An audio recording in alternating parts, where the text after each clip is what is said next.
Boa noite, bem-vindos a mais uma conversa sobre direito comercial. A nossa temática de hoje vai debruçar-se sobre o trespasse do estabelecimento comercial. É um tema que me parece de crucial importância. E, se me permitem, como primeiro considerando, espero enganar-me, mas sou daquelas pessoas que sustenta que a atual alteração legislativa não vai, de forma alguma, colocar em causa a imensa premência do contrato de espaço. Já lá vamos.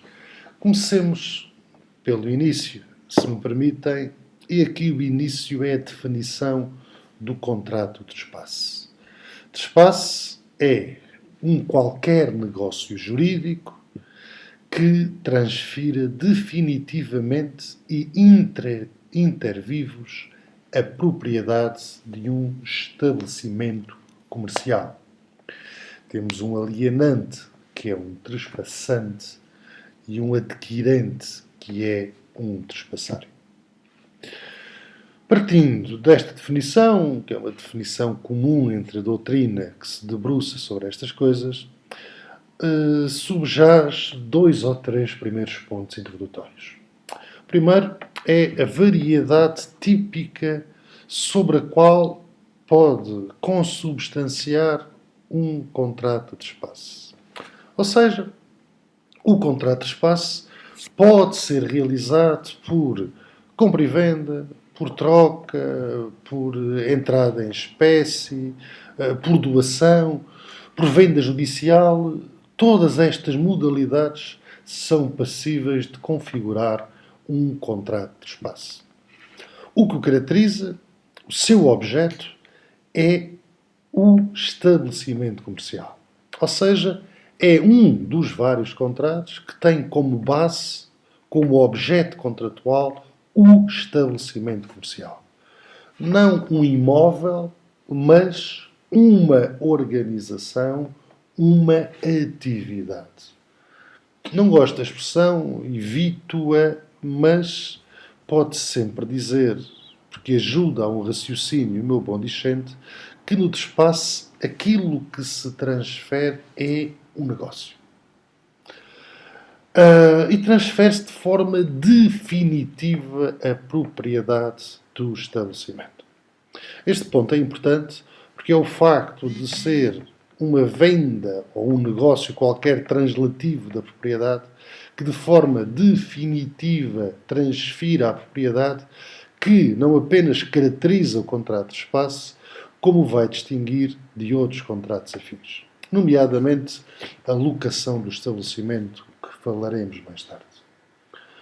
Um último aspecto tem a ver com o facto de pessoalmente entender que este é um contrato atípico. E aqui começo por dizer que estou, não digo totalmente isolado, mas não encontro a companhia da melhor doutrina. Mas corro o risco de enfatizar aquela que é a minha opinião. Menos hoje do que há uns anos no RAU, bem sei, mas continuo a entender que o contrato de espaço não está tipificado na lei. Tipificado na lei está apenas um pormenor do contrato de espaço que tem a ver com a situação jurídica do contrato de arrendamento a quando de espaço. Ou seja, há apenas um aspecto importante, não os vamos camuteá-lo, mas apenas um aspecto que a lei regula, não regulando a totalidade do contrato de espaço, e daí a minha convicção que este é um contrato atípico.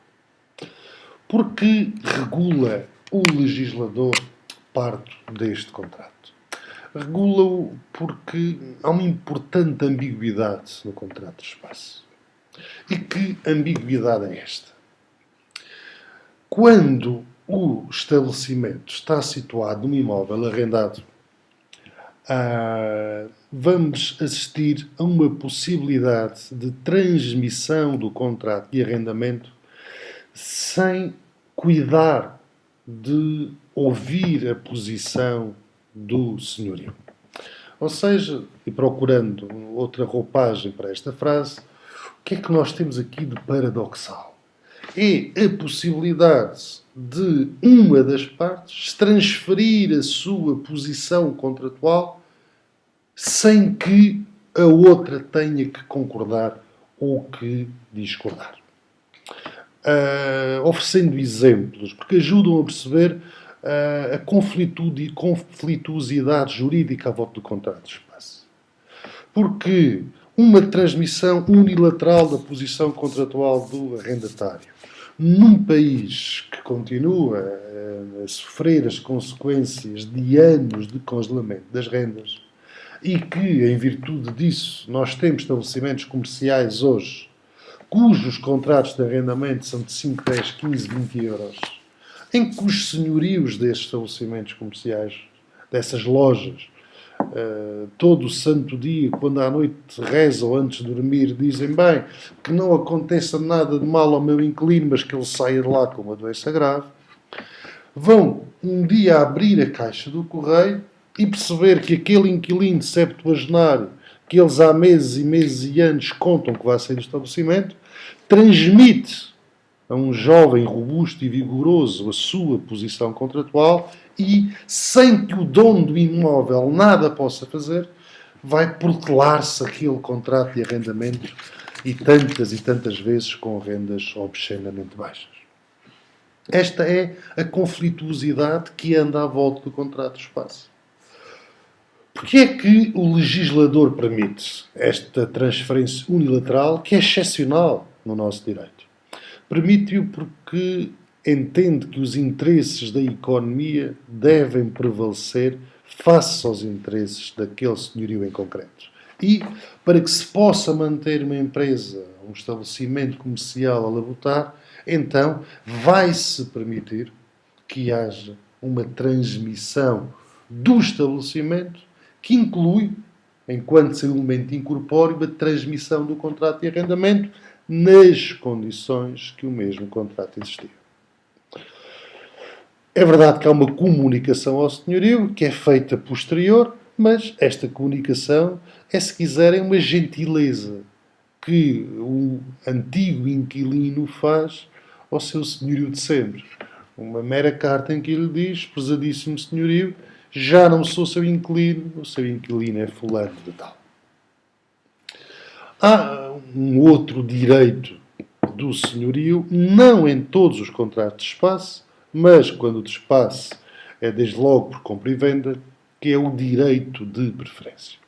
Ou seja, permitir ao senhorio que, em igualdade de condições, perante uma proposta concreta, o senhorio exerça a sua possibilidade de ficar com o estabelecimento.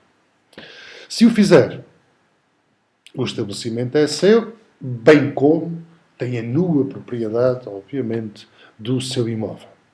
Se não for permitido ao senhorio o exercício do seu direito de preferência, existe uma ação de preferência prevista no artigo 1410 que pode permitir ao senhorio, após o depósito do dinheiro, ficar com os direitos decorrentes do contrato de espaço. Contrato de espaço, e assim se termina esta parte introdutória, que é celebrado obrigatoriamente por escrito. Agora, do contrato de espaço, há algumas questões que devem merecer a reflexão do aluno. Desde logo, o despacho parcial. Se é permitido trespassar parte do meu estabelecimento. Se eu tenho um café com restaurante, se eu posso ceder a propriedade de parte do meu estabelecimento comercial. Se é possível que o contrato de espaço não inclua o direito a utilizar o imóvel. Questão das dívidas. Absolutamente determinante. Saber o que acontece às dívidas que se transmitem se não se transmitem. E, finalmente, a questão da cláusula implícita de não concorrência, se existe ou se é uma ficção doutrinal. E é à volta destas questões, complexas mas interessantes, que vamos conversar na nossa próxima sessão síncrona.